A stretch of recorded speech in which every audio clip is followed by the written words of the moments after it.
Hey everybody, welcome to my Suburban Oasis. It's time for a garden tour and I'm excited to take you around because we've had some great rain, so things are really starting to thrive again, and I think you'll be excited to see some of the changes in all of the blooms. My name's Soleil and I garden in Zone 5B in mid-Michigan, and let's get going with this garden tour. All right, come on. So here we are in the potager garden, and it is looking really quite lovely. It always has such an amazing glow at this time of day when the sun is beginning to set. And lots of things are doing well over here. I'm still enjoying the salvia planters, and I'm starting to get back one of the Arizona sun blanket flowers over here, which is, I believe, called a gaillardia, if I'm pronouncing that correctly. And the parsley is coming up in between the pansies and all of that. Beautiful flower is almost repeated on the other side, but this one you can see the strawberry is very magnificent within this pot. And then we have a gorgeous strawberry Sundae hydrangea back behind it. And the dahlias in this area are starting to bloom really well. And as we walk out, you can see that the David phlox tucked back behind here are brightening up the corner, and they have a wonderful scent as well. And then as we walk down this path, we have the Echinacea, which is the Cleopatra coneflower, and the Virginia, along with some heuchera and some of that burgundy glow ajuga. And then of course we have some chives at the end here, which I so enjoy picking from time to time to enjoy in my salads or in my potato salad or anything else. And then on the front of this bed we have a mophead cypress, and we also, it's a fall cypress, and we also have a geranium along with a really tall coneflower. And I wanted to show you just kind of a little bit closer view of the garden beds over here because I don't often take you in this direction. And we have some beautiful hibiscus back here. This is the evening rose hibiscus. And if you can just see how gorgeous the deep pink bloom is. And we have so many of the buds on it, along with this beautiful dark foliage. And then along this path, which takes you from the pool back up towards the house, we have some penstemon that have seeded themselves. And this is the purple Pikes peak beard's tongue right here. You can see some of the blooms on it. So I'm going to be transplanting many of these this fall because I definitely threw the seed down last year, and this spring it set seed and it's doing really well. And this is what is of the canna that I got from Costco this year that I tried to grow. Unfortunately, almost all of the canna roots were rotten, but I was able to manage to get this one to grow. So probably by the end of the season I'll actually have a decent sized canna, but it has not been great. Now over here we have a dwarf cherry tree that I just grow in a pot, and it stays in that all winter, along with a firelight hydrangea here that also stays in its pot all winter. This is one that I am thinking about planting out in the garden, but I haven't decided because I have another hydrangea in a pot that is up on the deck, and it is called the Diamond Rouge hydrangea, and it's right up here. And I'm thinking about planting that one out. So I have to really decide which one I want to have in the landscape. That one up there, the Diamond Rouge, I'm not sure if there's two plants in it, but I know for sure that this firelight hydrangea has two plants in the pot because I was able to divide it when I bought it from the nursery last fall. They both have very different attributes, so I'll have to think about that. And in this garden bed right now, some of the show-stopping blooms are from the strawberry Sundae hydrangea in front, which is the panicle, and then the arborescens are the incredible hydrangeas in the back. And along the front here we have salvias, crystal blue and azure snow, but they are done blooming right now. It does look like we might get some additional blooms yet this season. My Pugster pink butterfly bush has come back, and then I also had another one back here which you may be able to see is very small, not doing as well, and I'm not sure exactly why, but I also lost the other one over the winter. Now in our climate they like to be planted in the spring because they are, marginally hardy here, and we have fairly tough clay soil, so it really helps them to get their roots established in the springtime before overwintering to come back up in the spring. So I did lose one, but that's okay. 2 out of 3 is not too shabby, especially at the price that I got them. And then along the front of this bed is a small juniper, and it's got little juniper berries on it, and we have some beautiful sun sparkler sedum along the front of the bed as well. So kind of a fun little area.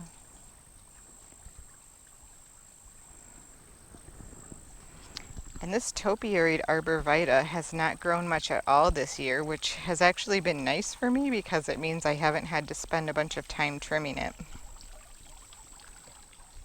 Over in this bed right now, the showstoppers are definitely on either side the alliums. So we have the millennial alliums. They may even be serendipity, but I believe they're millennial because they do look quite green to me in terms of the foliage color. And they are super pollinator attractor. And they are just growing up and tucked in between with the all the rage roses. And you will see pollinators of so many different types. I see butterflies, I see bees, I see small other insects, and it's just amazing all of the different varieties that they attract. And the superstar spireas are starting to put on a new flush of blooms as well. And then creating a lovely backdrop for the alliums is this berry white hydrangea. It's flopping a little bit to the sides because the stems are not that strong, and we did have very heavy winds and rain the other night, but I think it's still looking really beautiful and already starting to pink up. And the panicles on this one are just gorgeous. We also have some amazing hydrangeas in the fountain garden right now. This one on the left is the strawberry Sundae hydrangea. And then back behind the fountain, just glowing in the light, is the vanilla strawberry. And this one is also one of my favorites. Gosh, they're all amazing in their own way. But this has really big blooms, and it stands quite well upright. Doesn't require any staking or anything like that. It doesn't flap. So I do sometimes get a little bit of flap in like a windstorm or a super heavy rain, but all in all, a very excellent specimen of a panicle hydrangea. And then the Bloodgood maple in front of it is doing really well also. So let's take a look behind the fountain now. And you can see I have this royal carpet alyssum that is just creeping along the edge of the rocks and looking really lovely until we get up to the coneflower. And this again is that Cleopatra coneflower that I like so much with that beautiful cone head.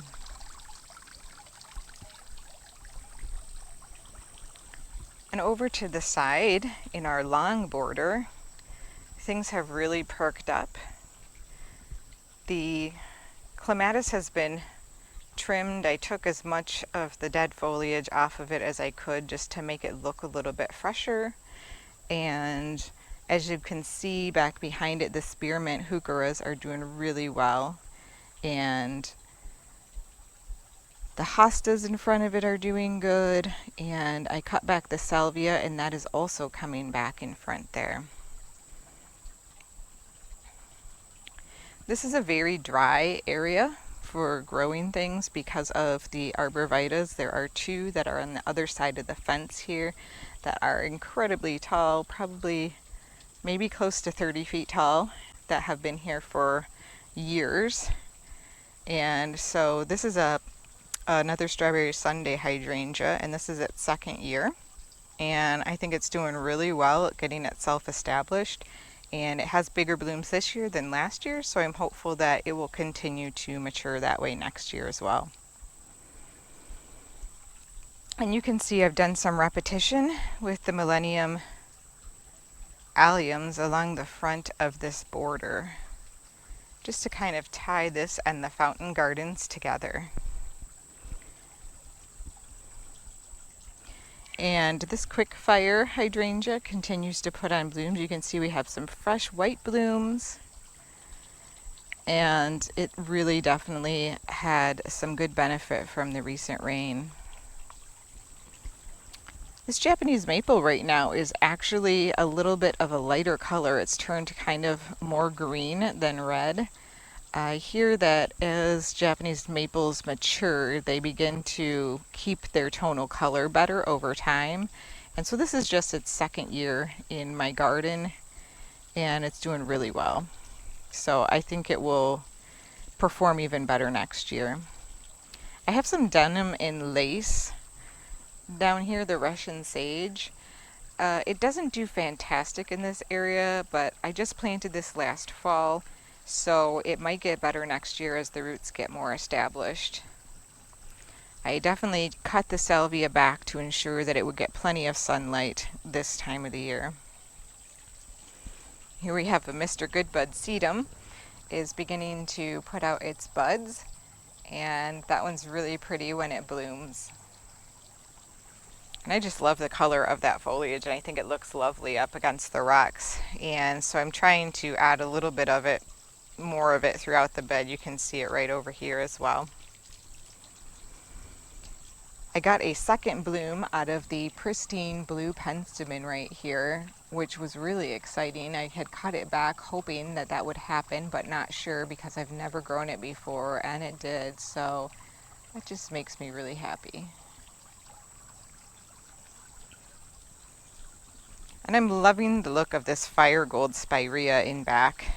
It really has a nice kind of arching habit, and it takes on some really blue-green hues, especially when it's wet and when there's dew on it in the morning. It's very beautiful.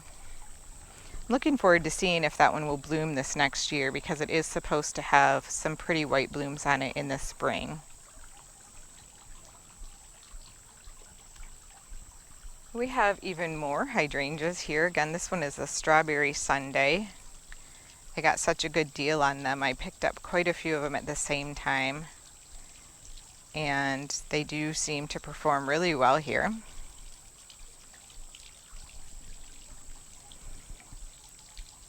The heucheras are looking good. They were definitely starting to look really tired, and the rain made a big difference, like a really big difference. They all have perked up, and they don't look like they're going to kind of get crispy and die off on me, so that's really great. I'm loving the way that this viburnum is maturing and the vase shape that it is taking on as I continue to trim it into a form. It definitely is directly beneath the peach tree that comes over from my neighbor's side, so it can be a little bit of a challenge in terms of trying to figure out the sun here, but I think that it's going to be really happy here overall, and I think the peach tree may keep it as a smaller specimen shrub. We have some giant mums all throughout the garden now. And so I anticipate that within the next couple of weeks we're going to start seeing some blooming, and we're getting a second flush of bloom from these ultra pink phlox. So this one so far has been the best performer for me this year in terms of lots of blooms earlier in the year and now reblooming at the same time that many old-fashioned phlox will bloom.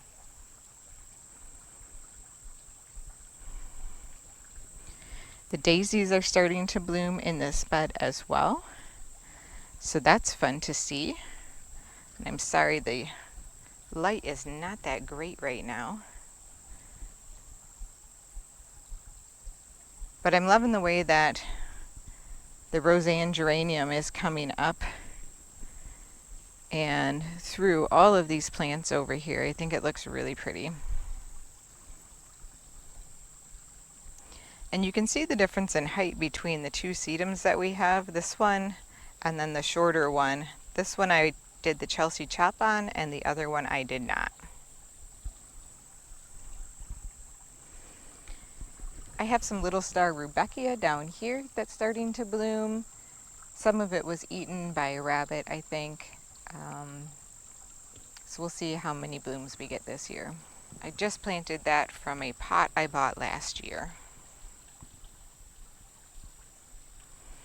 I'm going to get some more blooms from these daylilies here, which amazes me. I believe that these are the Rhythm of My Heart daylilies, or Sound of My Heart daylilies. And then back behind that is one of the diamond Rouge hydrangeas, and it is starting to bloom here. We see our first buds starting to open. And I think that one's going to continue to perform better over time as it begins to reach out and forward from behind the arborvitae there. And then in this corner, our little lime hydrangea is also getting ready to bloom. You can see all of the buds just getting ready to pop open. And I think we're going to get another bloom on our soapwort in this corner. And I think the muckgenia is going to be much happier as we move into fall here. It has struggled a little bit this year with all of the dryness. Well, let's take a look at the woodland garden now. It's still very colorful, and many of the hostas have just perked right up. I love the branching out of this red bud here, but I am thinking about trimming some of the branches that are reaching out so far just to help the trunk keep up with the growth of the main plant, because I want it to continue to grow up instead of out until it reaches a really good height. I'm going to need to come through and do some trimming. I have some trimming to do on some arborvitae. I have some to do on this barberry.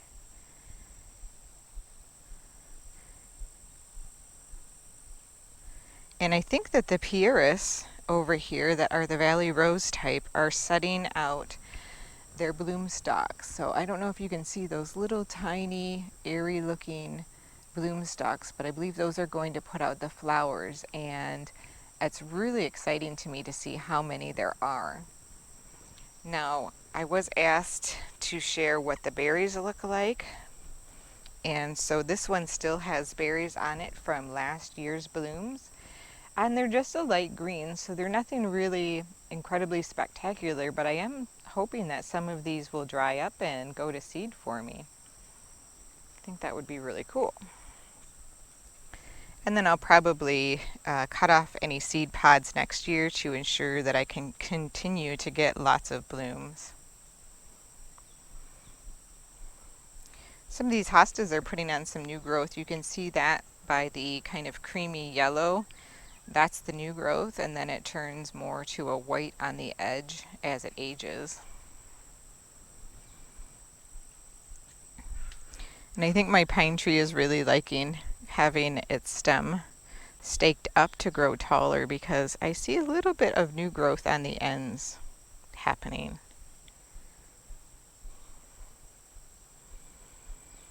The Mega Caramel and its little baby are doing quite well now. And its little baby is a little bit less in the sun, so it's darker. But it also could potentially be slightly different color because sometimes, plants that go to seed don't always produce their exact same DNA. And we have blooms on the banana cream daisy. Aren't those beautiful, just lighting up the area?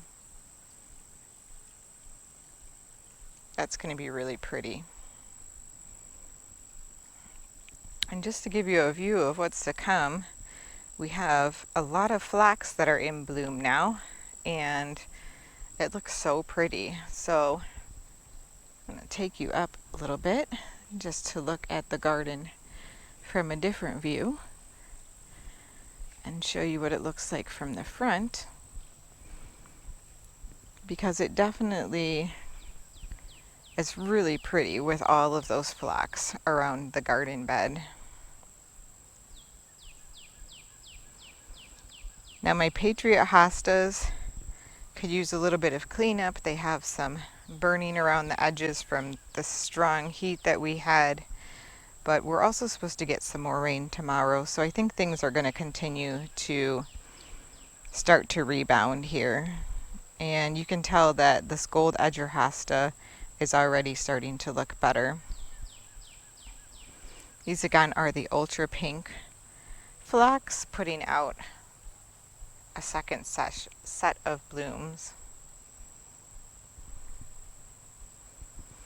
These are some Brennera transplants that I did this summer, and they've taken pretty well, and I think now that they're getting more water, they're going to probably put out a few more leaves before we hit fall. The Annabelle Hydrangea is turning a nice limey color as those blooms kind of set. It's no longer pushing out any new blooms.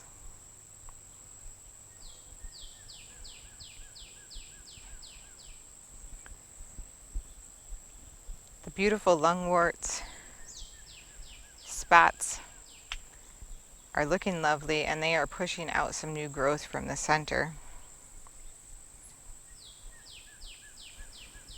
So this path is still looking nice and lush. One of the hostas that's the latest to bloom is this Royal Standard hosta, and it has very beautiful white blooms that are fragrant. You can see it's getting ready to push them out now. I love those. And the Pinky Winky is looking beautiful.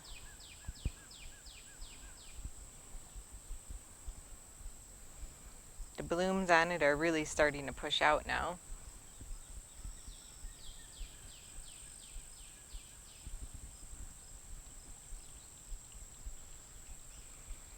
I think next year I'm going to trim it in a little bit more of a round shape.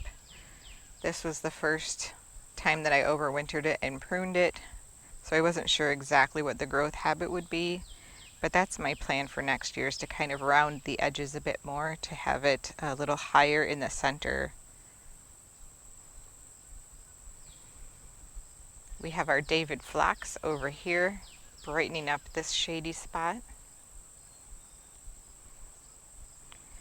And the cone flowers and the cute little blue pincushion flowers that we got and recently planted are definitely brightening up this little border space.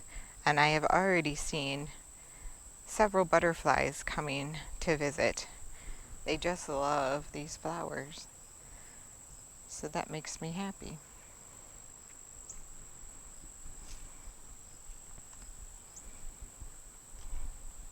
And the Croce Regal hosta also is late in blooming this year and putting up its long, tall flower spikes.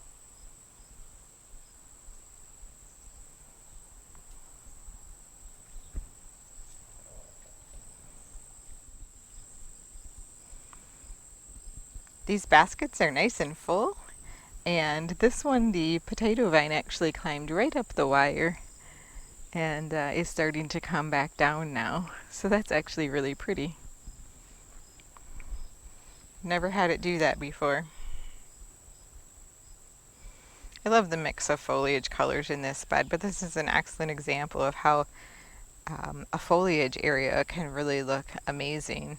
You don't even have to have flowers to have color and to have contrast and to have different forms and shapes and textures that go well together. Now these hydrangeas did get a little bit flappy after this last storm because they were so heavily weighted down. The blooms are massive on these, and so they take on a lot of water. I'm actually buying a couple of stakes from Gardener Supply Company to see, or just to try them out with them.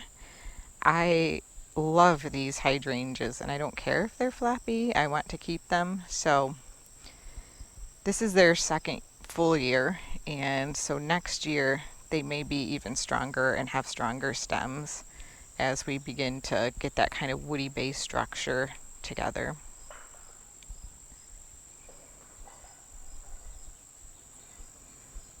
And the plum tree in this area looks really pretty between the two arborvitaes, I think.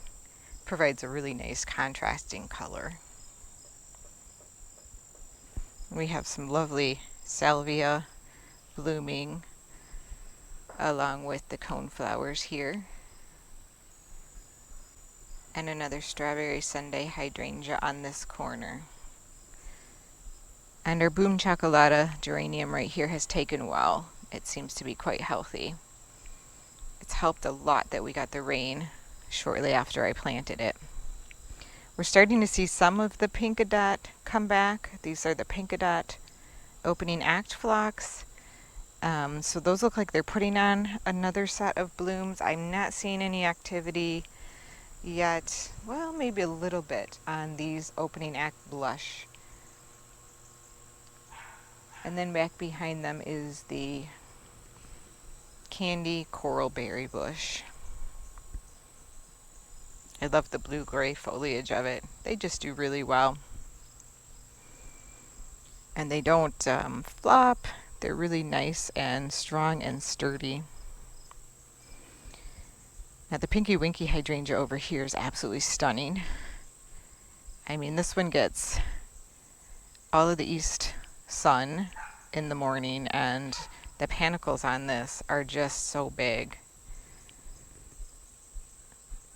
And it's probably about halfway open right now, so I can't wait to see what it will look like in full bloom. Last year it was very small when I planted it, and the blooms were not very significant, so I'm really excited about the way that it looks. This could get quite large, and I would like to kind of prune it up a bit, but also still continue to hide that pool heater. And then, just like the other little lime, these in the back are putting on their buds and just starting to open. So by the time I do the hydrangea tour for you, I hope that we will be seeing some beautiful blooms on those as well. Since it rained, the Weigela over here, I believe this one is the dark horse Weigela, has actually pushed out some new growth, and I think it looks nice and fresh and beautiful.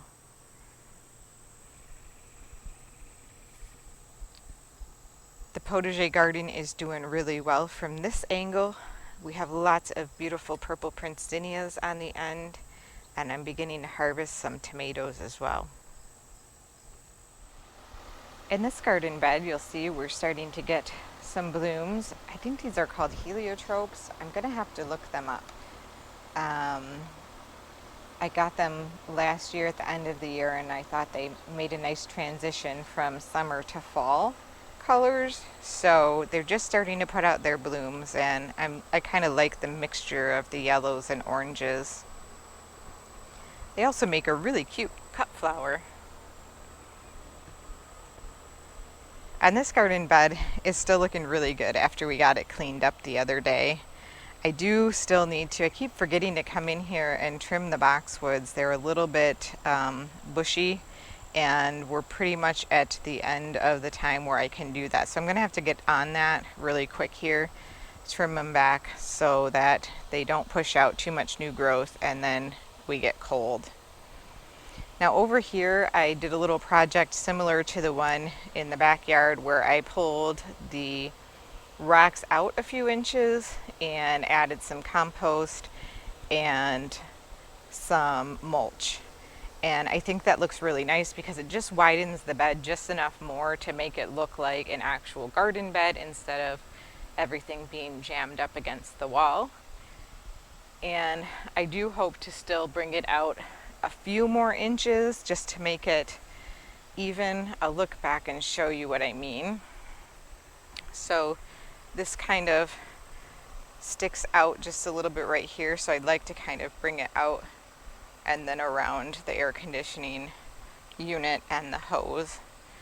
So maybe that will be next year, but I'm pleased to at least have gotten that part done. So that was one of my New Year's resolutions, was to work on this garden area a little bit.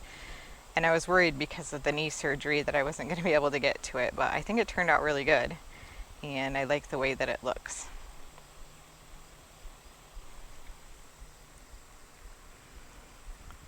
My Hosta garden bed is looking really beautiful.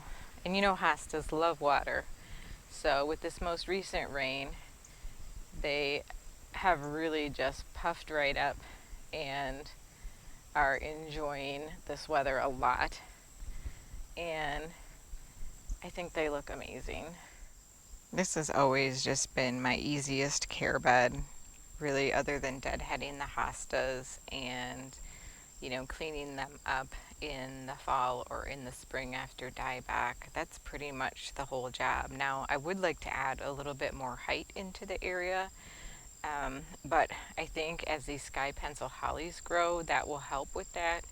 And the pink sparkler spireas that are in here should get about 3 or 4 feet tall and wide if they grow to their full height and width. So we'll see how those do over time.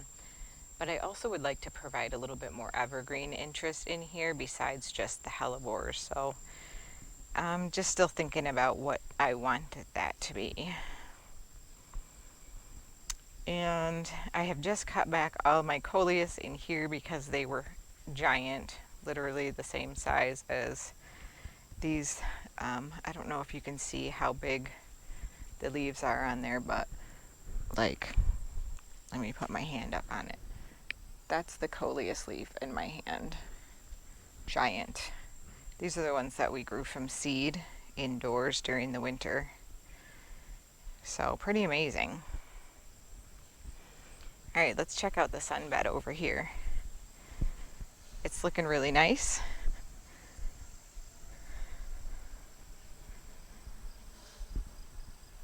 I have cut back the liatris that was in this bed as well, so that kind of opened up some of the space behind the oak leaf hydrangea, which is getting a second bloom on it, which is pretty cool. I think it's definitely going to do better and better as this plant matures. I may throw a little bit of biotone or plant tone or something like that in there for this hydrangea because I think it could use it. The leaves are a little bit yellow.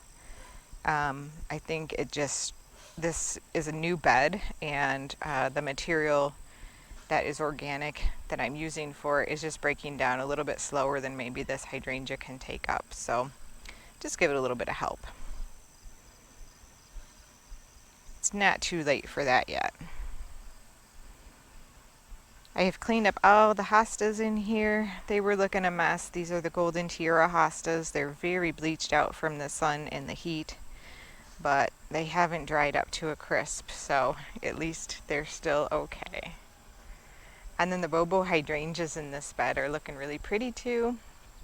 And we're getting a few more blooms from the goldfinch daisies right here pushing out. And this is the first year for the amethyst firefly amethyst. And this is a yarrow. And it's a really pretty purple color. So I'm hoping as this establishes next year that we'll really get some fill in.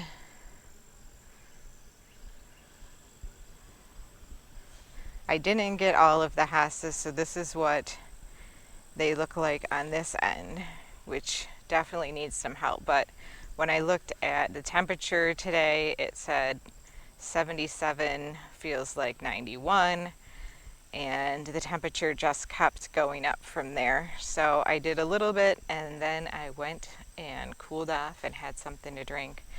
And it's really important to make sure that you do that and take care of your body. This year has been pretty brutal outside.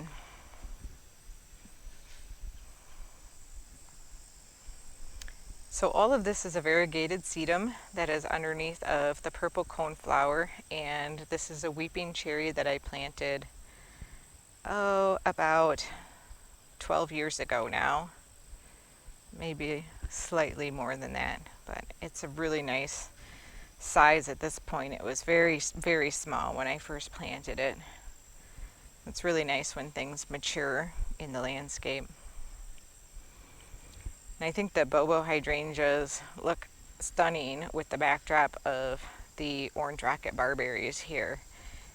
That is a look that I just am happy with, and I think as it grows on, as those barberries become more vertical and those bobos continue to fill out, it's just going to get better over the years.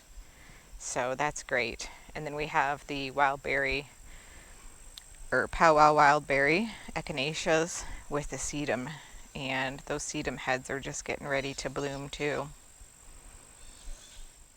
Now over here alongside the driveway, we still have lots and lots of coneflowers in bloom, and we have some millennium alliums out here, and I really like the way that they look. And what I want to do is I want to take some of those and replace this middle coneflower with one of those right there. I think that will look really nice and be a nice pop of color because they're a little bit brighter than the coneflowers up against the elderberry there. So I like that idea. We're going to give that a try, hopefully this fall. And then I did think a little bit more about it, and I do really want to take some of this little gold star rudbeckia, and put it in front of this crabapple tree so that we have some bright color right there to replace one of the salvia. But I think I'm going to take one of the ones that is out of the back bed because there's 3 of them back there, and they don't seem to be performing as well back there as they do out here anyways. So here we have the Beyond Blue Fescue, and just look at the contrast of that next to that black scallop ajuga. That really silvery gray foliage and that deep, deep purple burgundy foliage of the black scallop. That's quite a contrast in color right there, and texture too. I took the Gara and I cut off some of the blooms that were pretty elongated because it looks like it's pushing out a lot of new ones. They're hard to see right now, but I think we're going to get a new flush of blooms on them since they were planted in the ground and it rained. So that will be really pretty.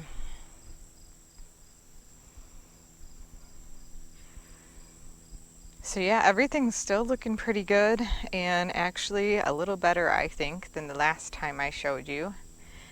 And you can see here we have not only the PG Hydrangea Standard blooming now, but we also see what I believe is a Strawberry Sundae Hydrangea there. It was not marked when I bought it on clearance, but it was such a good deal, I figured I'd get it, and it's been beautiful. Well, I hope you all enjoyed this tour. Thank you so much for joining me today. I hope you all are getting a little bit of rain or maybe some relief from the very hot and dry summer that we've had. Staying cool. All right, thanks so much again. We'll see you next time. Bye.